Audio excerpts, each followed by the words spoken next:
제 채널에서도 여러 차례 소개해드린 적이 있는 크레딧 스위스의 졸탄의 보고서가 방금 전에 나왔습니다. 졸탄답게 전혀 생각지도 못했던 이야기들을 하고 있어가지고 야, 이건 내일 아침에 하는 것보다 지금 빨리 하고 자야 되겠다라는 생각이 들어서 급하게 영상을 만들어 봤습니다.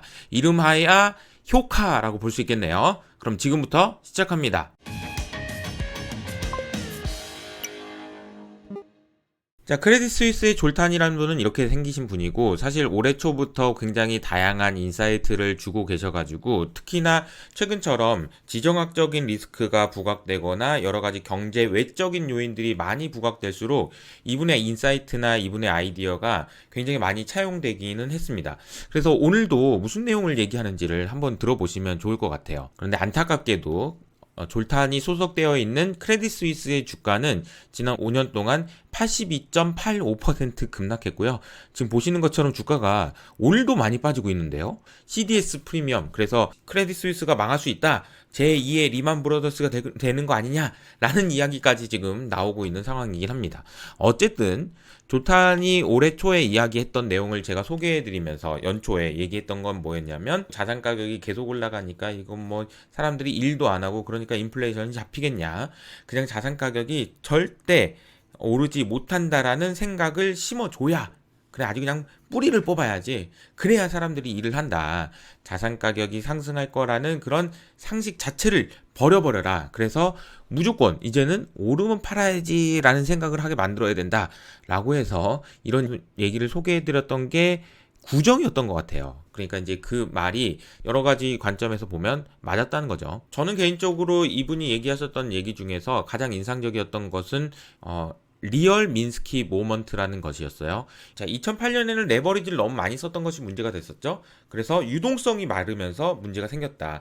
그렇기 때문에 큰 은행들이 무너졌었고, 너무 커서 이거는 망하면 안 돼라는 이야기가 나와서 그냥 돈으로 발라버렸다, 이런 이야기를 했었는데요. 자, 이번에는 유동성 리스크는 아닐 것 같다라는 것이 이분의 생각이었고, 그러면 뭐가 문제가 되냐라고 얘기했을 때, 이번에는 글로벌 밸류 체인이 문제가 되는 것 같아요 라는 이야기를 했는데, 굉장히 신선했죠. 그래서 서방 국가들이 밸류 체인을 지키기 위해서, 자국의 밸류 체인을 지키기 위한 노력을 생각보다 세게 할 수 있다라는 이야기를 해주셨는데요. 실제로 그 이후로 IRA 법안이라고 하는 미국을 중심으로 해서 밸류 체인을 구축하겠다는 그런 노력, 금리고 뭐고 상관없어, 우리나라로 와서 지어, 우리나라로 와서 공장 지으라고, 공장을 또 지라고요? 그래, 이런 분위기가 연출됐었던 이유는, 결국에는 글로벌 밸류 체인이, 본인 그 나라의 밸류 체인이 망가지면 안 된다라는 위기의식에서부터 나왔다라는 관점으로 보면은 이것도 굉장히 좋은 설명이었던 것 같습니다. 자, 그럼 지금부터는 어제 나왔던 보고서에는 어떤 내용들이 소개가 되어 있는지를 소개해 드리도록 하겠는데요. 제가 한번 쭉 읽어보면서 무슨 생각이 들었냐면요. 야, 역시 졸탄답다. 이거 뭐 좀 진짜 뜬금없는 얘기긴 한데, 이게 진짜 근데 실현이 되면 어떡하지? 라는 생각이 들 정도의 소감이었다라는 걸 말씀드리면서 시작해보도록 할게요. 너무 어이없다라고 생각하실 수도 있다는 점 기억하시고요. 자, 일단 우선 맨 처음에 이 서두에서 이분이 뭐라고 얘기하셨냐면, 자꾸 나한테 사람들이 계속 물어보는 것이 2019년에 레포에서 그냥 난리가 났었던 거, 그것도 나오는 거 아니에요? 라는 질문을 진짜 많이 받았나 봐요. 그래서 서두에서 그 얘기를 먼저 합니다. 그리고 나서 생각을 해보면 2019년에 저도 자주 말씀드렸던 레포 금리죠. 은행에서 하루만 빌려주세요, 금리 얼만데요? 그랬더니 금리가 10%예요. 하루만 빌리는데 무슨 10%예요? 돈 없어요? 그러니까 진짜 돈 없어요. 이게 이제 이런 상황이 됐었다는 거고, 2019년에 그런 문제가 생기면서 결국은 양적 완화를 다시 시작하게 됐던 결정적인 계기가 됐었다라는 말씀을 여러 차례 드린 적이 있습니다. 사실상 양적 긴축은 이 문제 때문에 실패했고, 이 문제를 해결하기 위해서 양적 완화를 사실상 시작했다. 코로나 들어서 더 많이 하긴 했지만 시작은 이것 때문이었다라는 말씀을 드렸었습니다. 그래서 저도 투자자 99%가 모르지만 정말 중요한 이것이라고 해서 레포와 관련된 이야기들을 흥국증권의 김준영 연구원님과 함께 자세하게 소개해드린 적이 있었죠. 그런데 레포? 그건 문제 없다 라는 이야기를 졸탄이 했습니다. 크게 세 가지 이유인데요. 그 의미에 대해서 정확하게 아실 필요는 없지만 한 가지씩 짚어보면, 첫 번째로는 레포로 돈 빌리는 사람 누가 있냐 요새? 아무도 안 빌려. 그때는 레포로 돈을 빌려야 되니까 빌리는 금리가 그렇게 높아져가지고 문제가 나니, 지금은 레포 레포로 빌린 사람 없어. 괜찮아. 그 다음에 역 RP에, 그러니까 역 레포죠. 역 레포의 돈이 지금 2조 달러나 파킹되어 있는데 괜찮아 라는 얘기를 했었고요. 세 번째로는 스탠딩 레포라고 해서, 자, 야, 문제 생기면 내가 지켜줄게, 내가 문제 해결해 줄게 라고 옆에 서 있는 애가 있는데 무슨 문제가 있냐 라고 얘기하면서 자꾸 나한테 2019년처럼 또 QT 하다가 문제가 되는 거 아니야 라고 얘기하지만, 아이고 그거는 문제가 없어요 이 사람들아 라고 이야기를 했다라고 보시면 되겠습니다. 아니 그러면 뭐가 문제인데요? 라는 생각을 해볼 수가 있는데요. 자, 너희들이 고민하는 것은 내가 보니까 LCLOR이라는 건데, 자, LCLOR, Lowest Comfortable Level of Reserve입니다. 이게 발음이 안 좋아서, 네.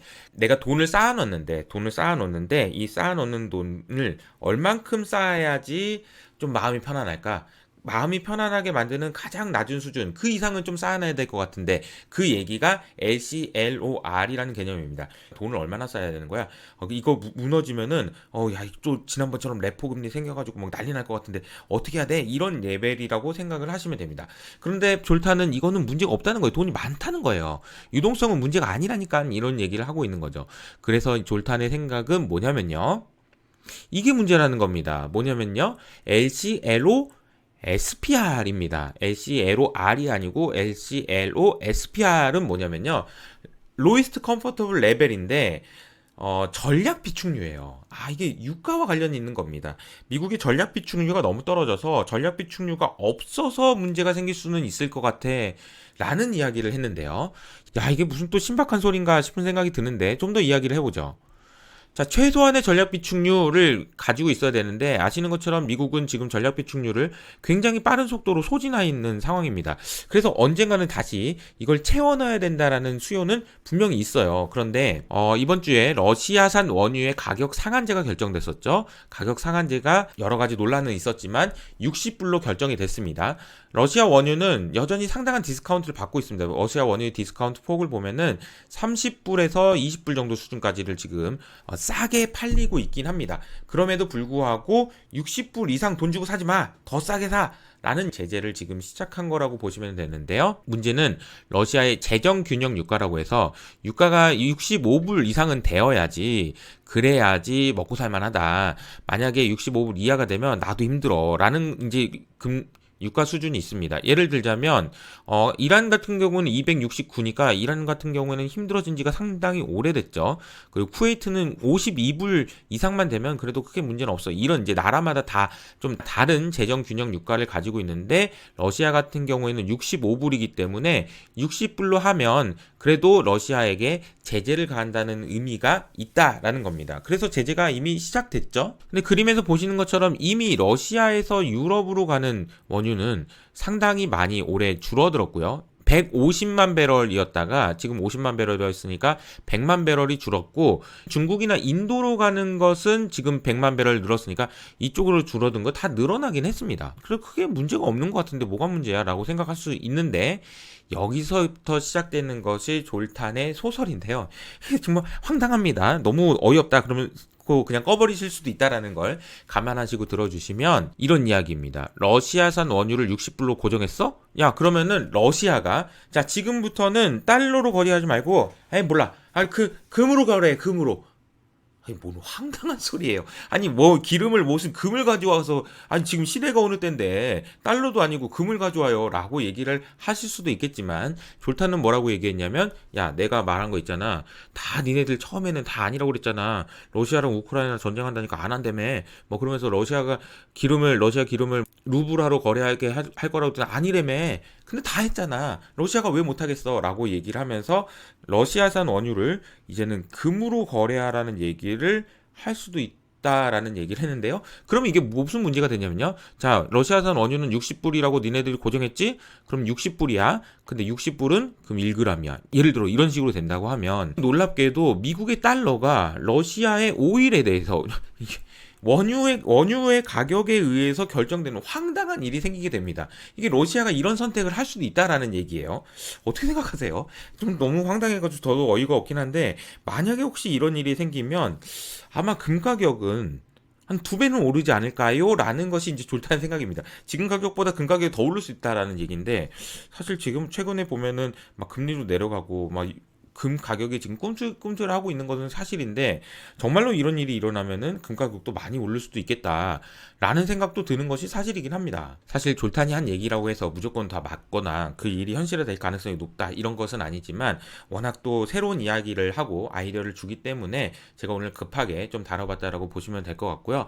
상상할 수 없는 일인 것 같긴 합니다. 그런데 그 일이 혹시라도 발생할 수도 있다라는 생각도 들어요. 그래서 제가 이제 금을 지구를 금으로 칠한 것을 배경으로 했는데 어쨌든 여러분들이 상상에 맡겨놓는 걸로 하고요. 저는 여기서 인사드리도록 하겠습니다. 지금까지 이호석 아카데미였습니다. 감사합니다.